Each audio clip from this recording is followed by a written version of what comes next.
Welcome back to iUniverse Radio with host Steve Jorgensen. The title of the book, A New Beginning for Humankind, a recipe for lasting peace on earth. And the author is R B Herath. And we welcome RB to iUniverse Radio. Hello, RB. Hi, Steve. Nice to be on your program. Great to have you with us. Let me read what you've written about your book before we start discussing the details. You say this: the world is reaching a nuclear tipping point and a catastrophe looms. Even the United Nations can't seem to do anything about the threat. Given the circumstances, people everywhere need to unite to prevent a disaster. In this new study, peace activist R B Herath explains what's at stake and what everyday people can do to solve the problem. Well, that's great to have some solutions. I think we see a lot of problems in the world. Well, first of all, RB, tell us a little bit about yourself, and then tell us, how did you come to write this book?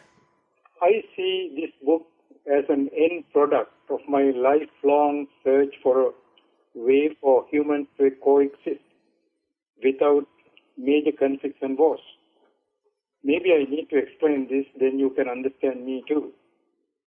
I first grew up in Sri Lanka amid rising ethnic tension there.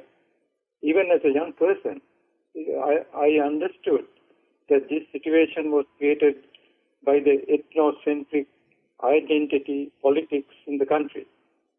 The remedy, I thought, even as a young boy, was to ensure the civil, human, and political rights of the entire citizenry.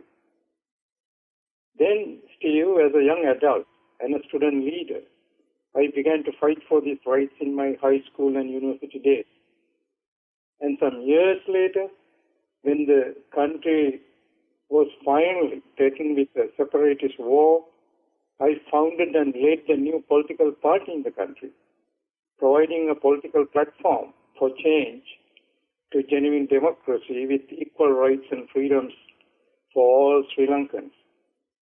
After the separatist war broke out regardless, and the general election due in 1983 was also cancelled, I left the country in 1984. Ever since, I have lived outside. In all, I have lived in several countries in 4 continents, Steve. All this time, I kept my eyes and ears open to grasp the real driving forces behind major human conflicts, wherever they occurred, and the lessons we could learn from each of them. All this led me to write a number of books, Steve. One published in 2002 proposed a political solution to end the Sri Lankan crisis peacefully. Of course, as you know, it didn't happen that way. It ended up in real war. Among the other books I wrote, there was also a book of poems for children with a message of love, peace, and unity. The new book, A New Beginning for Humankind, was in my mind for decades now. However, all early attempts to start writing it ended up in procrastination. All this changed on the day I laid my eyes on my first grandchild, Chantal. Needless to say, I was overwhelmed with joy to see the new addition to the family. At the same time, however, I was struck with some pain and agony, thinking of the potential dangers of a global nuclear disaster she may have to endure if a third world war broke out in her lifetime. This gave me the extra motivation I badly needed to write this book. That's how the book came about, Steve. RB, who does the book appeal to and why? Well, I believe the book will appeal to peace activists, scholars, and organizations, and students and researchers of political science, journalists, and, of course, general readers interested in peace and security, world affairs, politics, military affairs, wars, and history. And there are 4 striking features in the book, I believe, Steve, will attract them. The most updated information about ongoing major crises in the world, the hidden threats to world peace which we don't normally see, and blatant limitations of the present means of conflict resolution, and a creative novel approach for the future. So, I feel the book, because of these features, this book will definitely attract those people I mentioned. Thank you.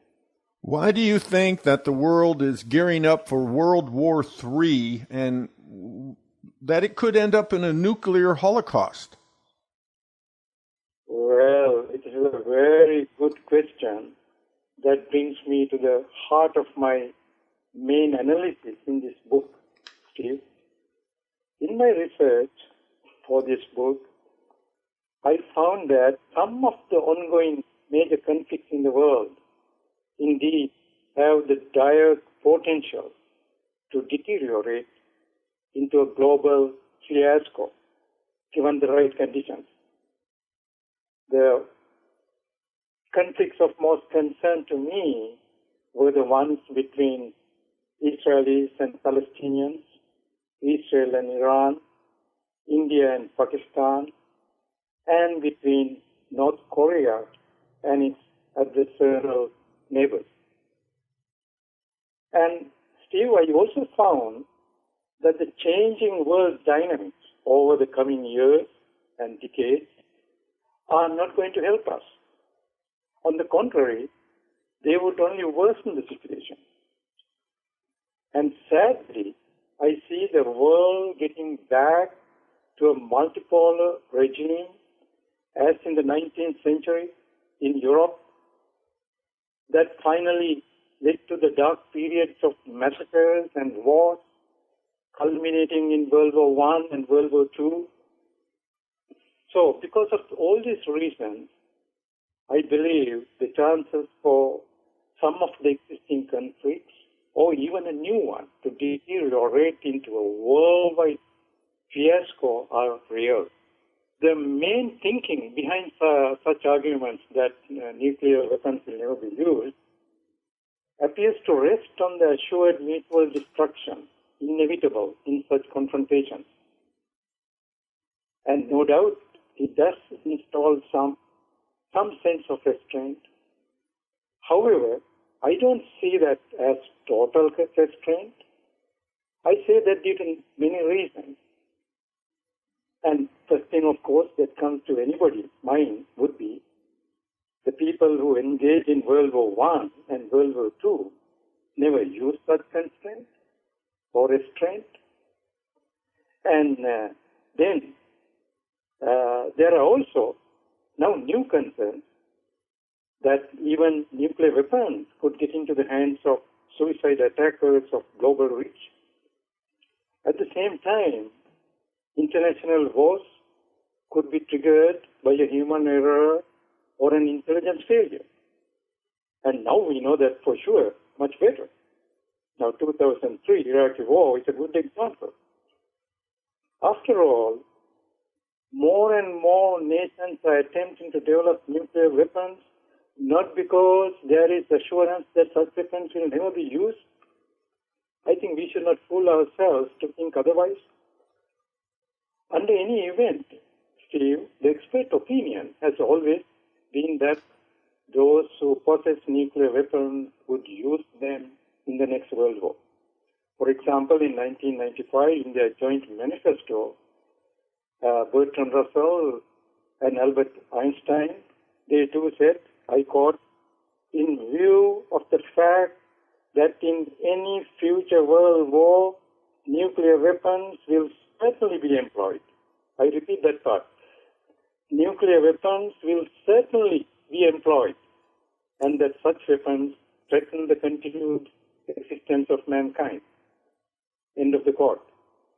Then in 2003, as you may remember, former Secretaries of State George Shultz, Henry Kissinger, former U.S. Secretary of Defense William Perry, and former Senator Sam Nunn, based at Stanford University Hoover Institution, said in a joint paper, I quote, "The accelerating spread of nuclear weapons, nuclear know-how, and nuclear material has brought us to a nuclear tipping point."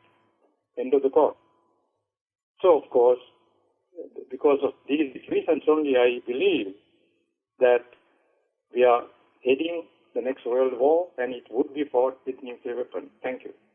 RB, won't the existing global checks and balances be sufficient in dealing with the situation you have just described? Well, Steve, different people can look at this differently. But in my view, certainly not. Look at the most crucial failures of the present global system. And first thing that comes to anybody's mind would be our failure to control nuclear proliferation. And you know, only one nation had nuclear weapons in 1945. And today, 9 nations have developed. And they are stockpiled in 16 nations across the globe. And some others are also trying hard to develop theirs.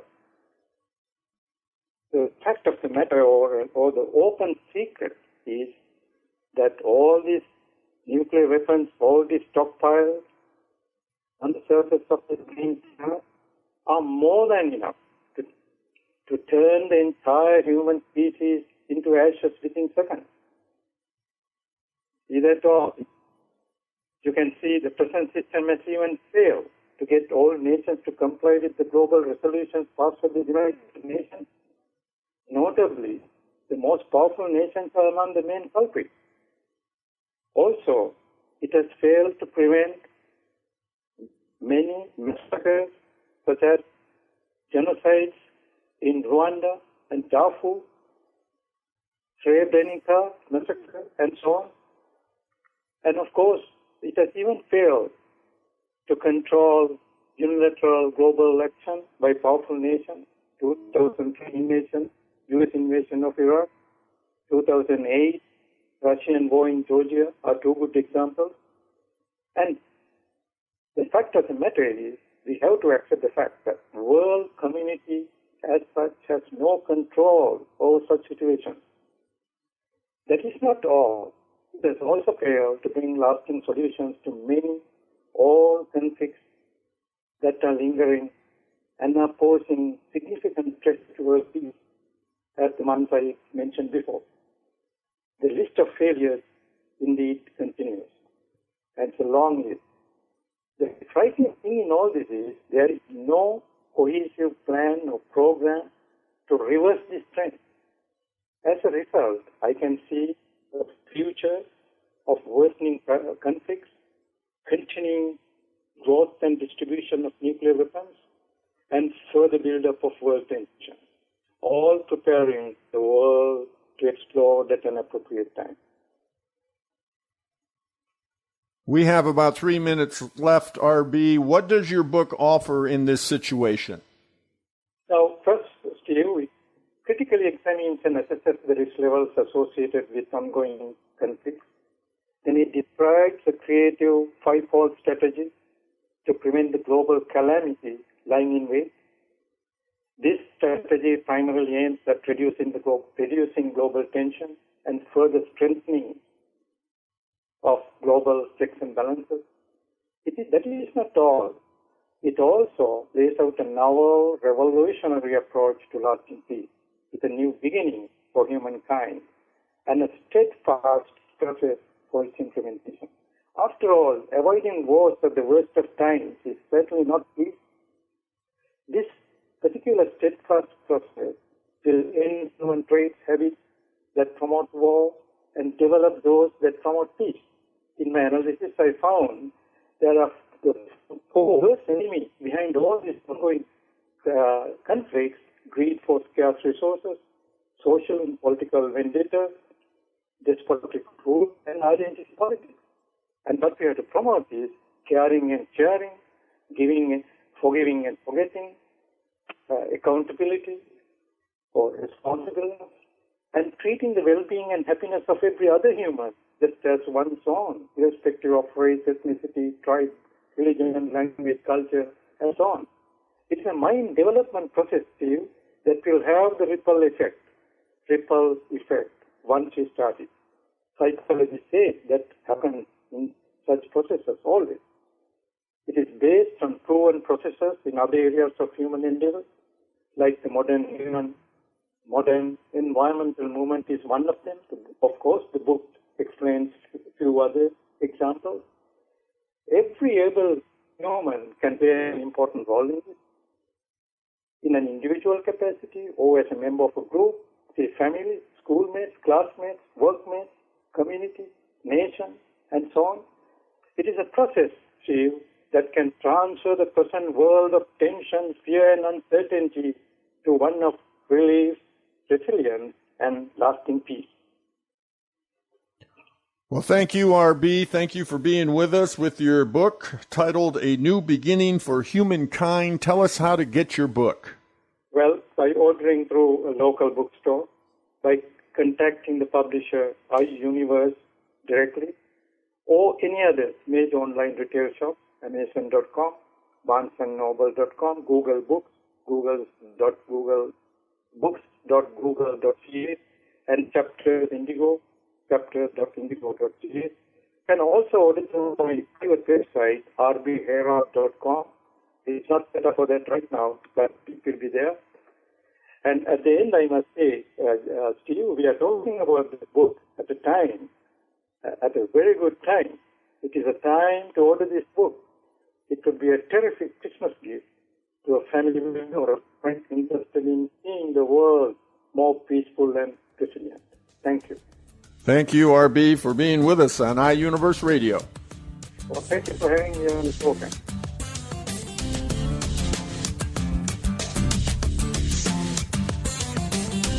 You're listening to iUniverse Radio. We'll be back right after these messages.